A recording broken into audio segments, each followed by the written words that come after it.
What's going on, YouTube? Back at you this weekend with another video. Just wanted to chat some more, talk about some different things. Today, I kind of wanted to talk about YouTube in general, social media in general, and how different things are nowadays compared to back then, but definitely how some things are still the same. I was away from YouTube for quite some time back in the day when I was on there. So a channel that had, a few thousand subscribers was a very large channel. And nowadays you see channels with tens of thousands of subscribers or 100,000 subscribers. So the presence on YouTube and different social media platforms is definitely larger today than it used to be. Now, that could be due to the instability or the inflation or people getting scared or just people stumbling on, a nice way to either flip or save or hedge against inflation, all different types of scenarios. And there's so many videos out there from so many different people stating so many different things. What I would tell you is just to take it as entertainment. There's a reason why when people make videos, they say, I'm not a financial advisor. Or, do your own homework. Definitely do your own research. Don't believe everything that you hear on video or on social media or even from news networks. I'm not saying don't trust anybody. Definitely listen to people and learn from their experiences and take what you will, but definitely always do your own homework before you part with your hard-earned money.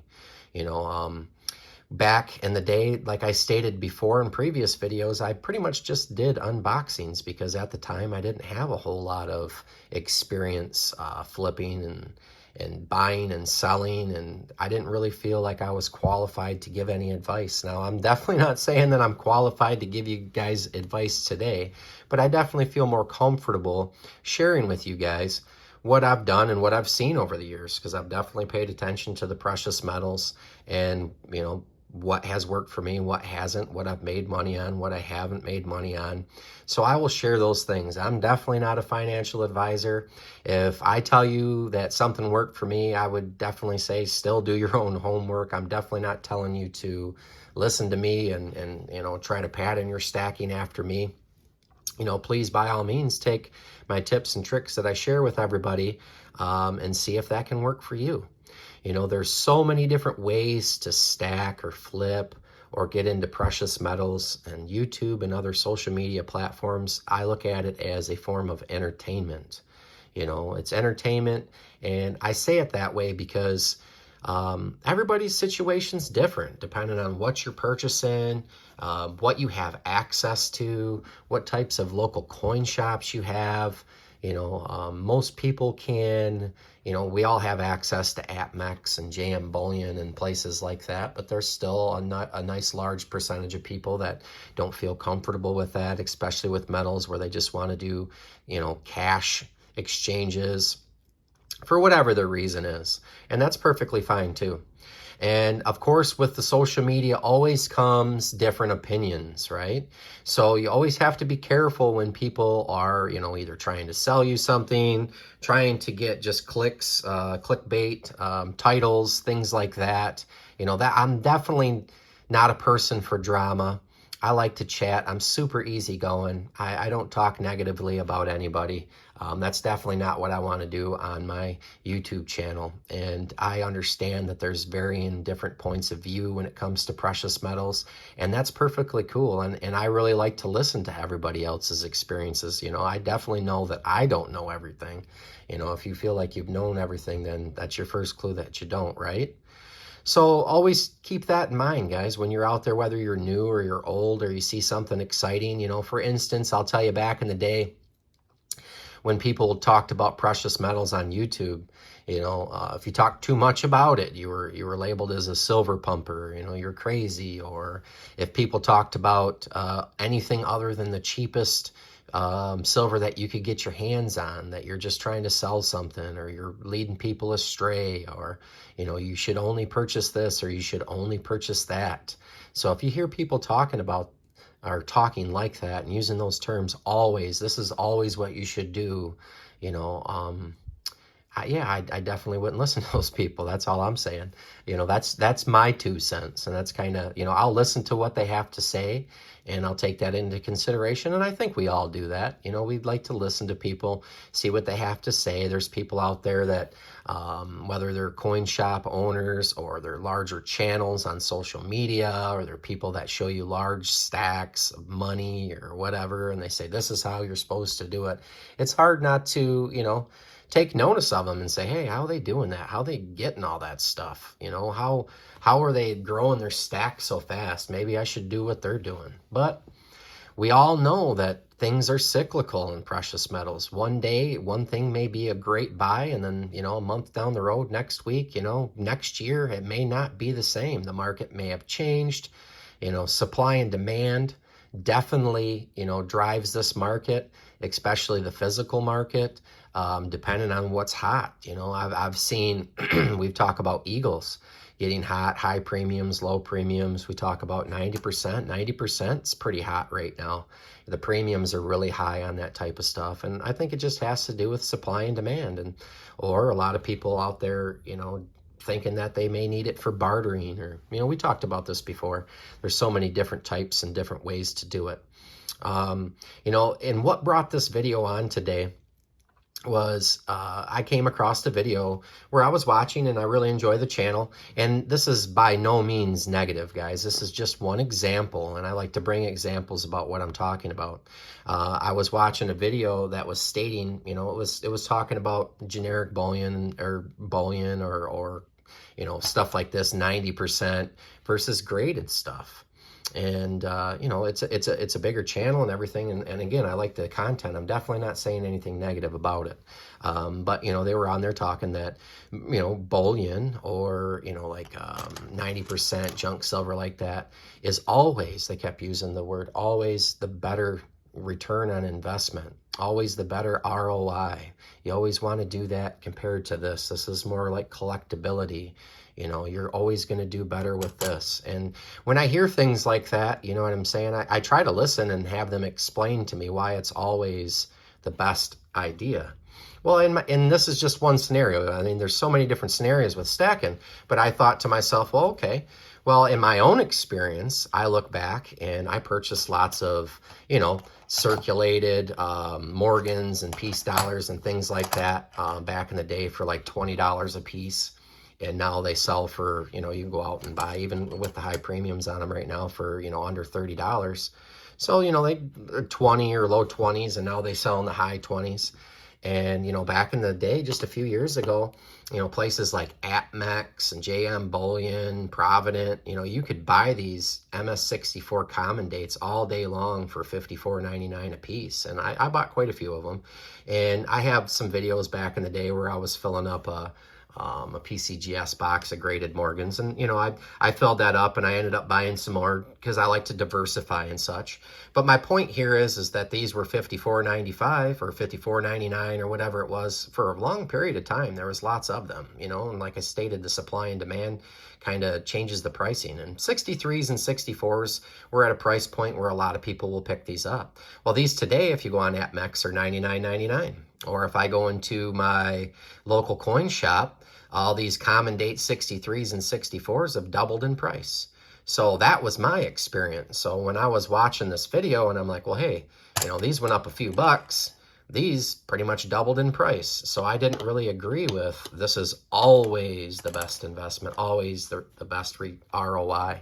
And I'm just using that as an example. I'm not picking on anybody or whatnot. And maybe people weren't stacking back then. Maybe things have changed. Maybe these are the better investment nowadays. You know what I mean? Time will tell. I don't know. But, and I don't think anybody else does either. But, there's plenty of data on, different investment. I call this investment. I don't really call this investment. This for me is savings. This is more of a, an investment, or I think the market will go up on those possibly. That was my thought process then.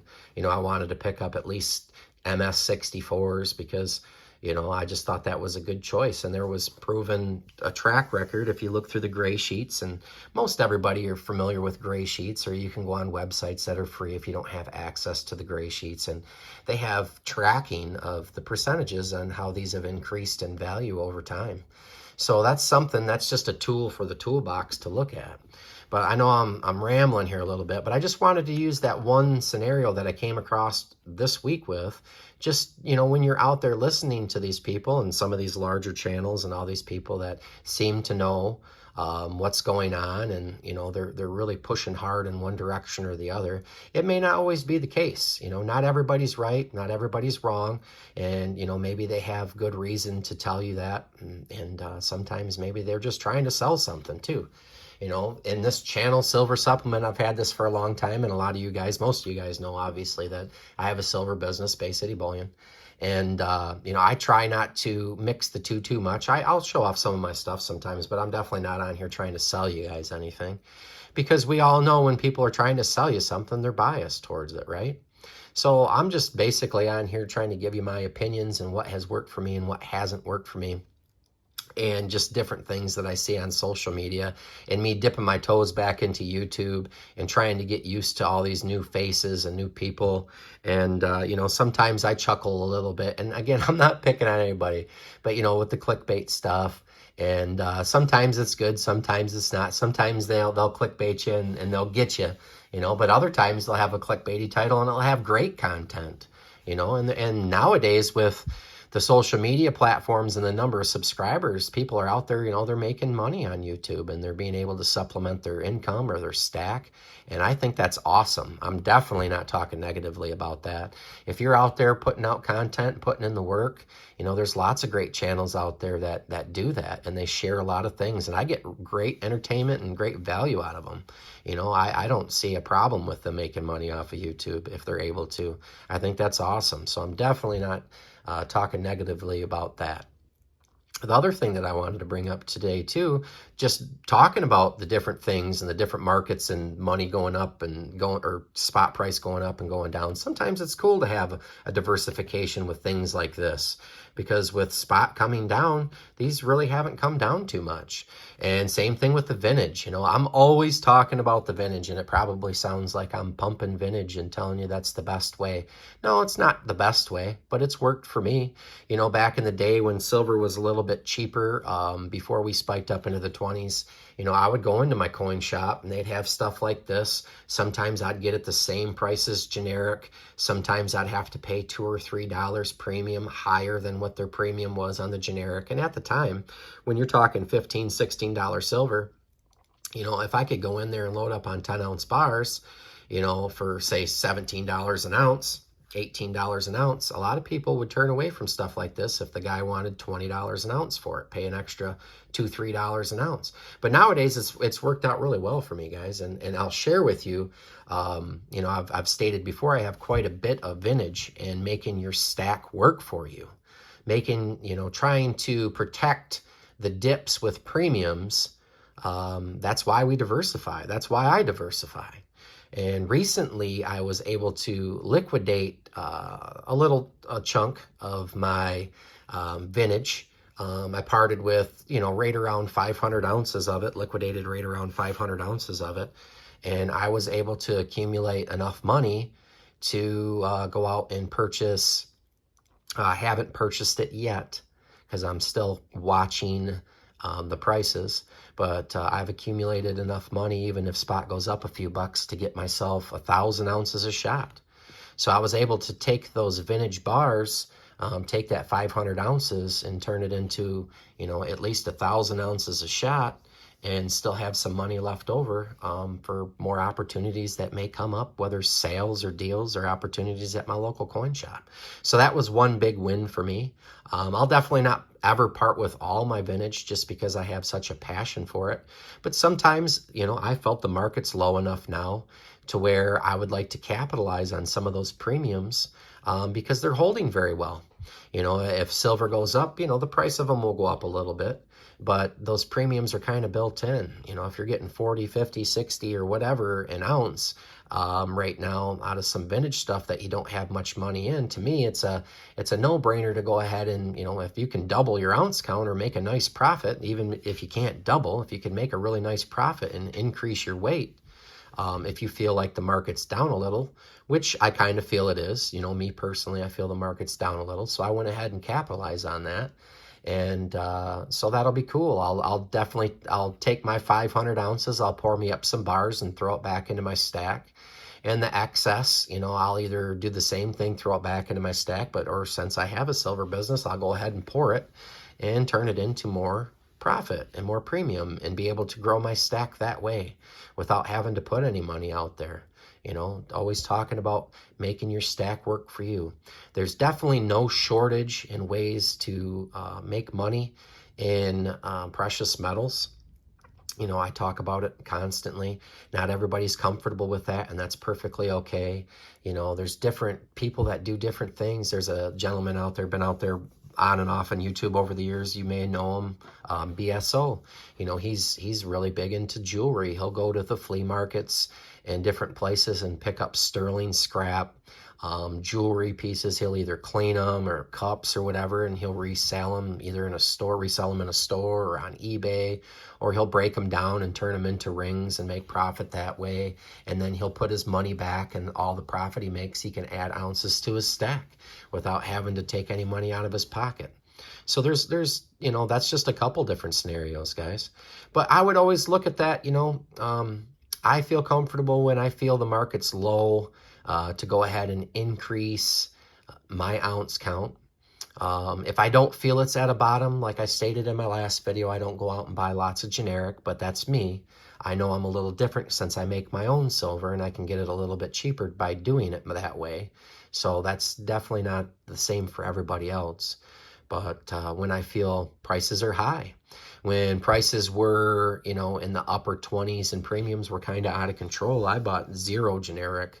I didn't really buy any of that stuff. The only thing I really bought was vintage if I came across a really rare bar at a really nice price and hunted things like that. Or I increased my coin collection. I got some nice new coins that I haven't shared with you guys. I'm excited to share with you guys. And I'll probably do a PCGS video. I'm thinking about sending some of my coins into PCGS, so I thought that might be fun to do a before and after. It would be my first submission personally, sending into PCGS to see how well I do with those coins that I was able to pick up from somebody that was dumping a nice collection. Just came across it, and I had a little bit of extra change that I was able to capitalize on that. So, but anyways, the video's getting long, and I enjoy these chats, guys. I enjoy the interactions down below.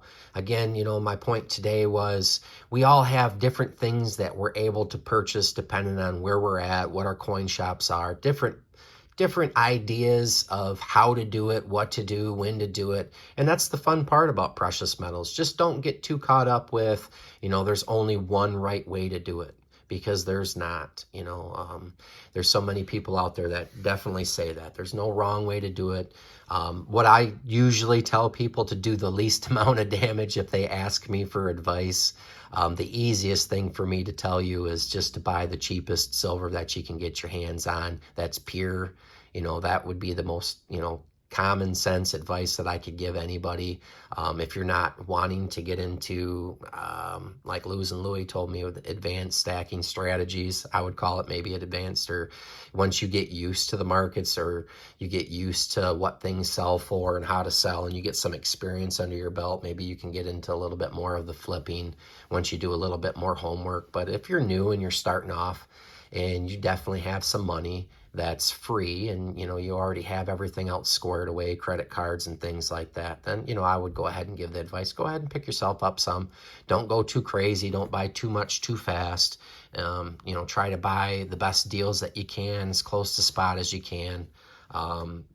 Because, you know, when you first get into it, it's really easy to get caught up in chasing cool designs, or, you know, I want this 10-ounce bar over that 10-ounce new bar, but it's, You know, it's only $10 or $20 more, but you're already paying $40 or $50 over spot for that Scottsdale, you know, and then it's easy to justify their $10 or $20 here, but over time, as your stack grows and, you know, you have a nice size stack, if you add up all those extra $10 and $20 that you paid on things, they really add up, and you really could have added more ounces to your stack. But again, just like I said, there's always ways to go back and forth. If you picked up something that was a good buy, that actually increased in value due to collectability, and you could cash in on premiums, then, you know, you protected yourself from a dip. So you did good. But at the end of the day, you know, we all try to catch those next hot things, or try to be smart with our purchases. But I say, you know, do what makes you happy. Stack what you want to stack. Do what you like. Watch and be entertained by the YouTube videos, but always do your own research. Always do your own homework. There's lots of things, whether you could go back and look at, you know, stuff that's sold on eBay in the past, or websites like WorthPoint. That does cost you money per month to get on that and see access to it, to see what things used to sell for when you're out there and you're not sure if something's rare, if something's cool. But there's definitely there's so many different ways to do it, guys. But I'm going to wrap this one up. And I appreciate each and every one of you guys for stopping by. If you like these chats, if you like this content, excuse me, please like, comment, subscribe, and we'll catch you on the next one.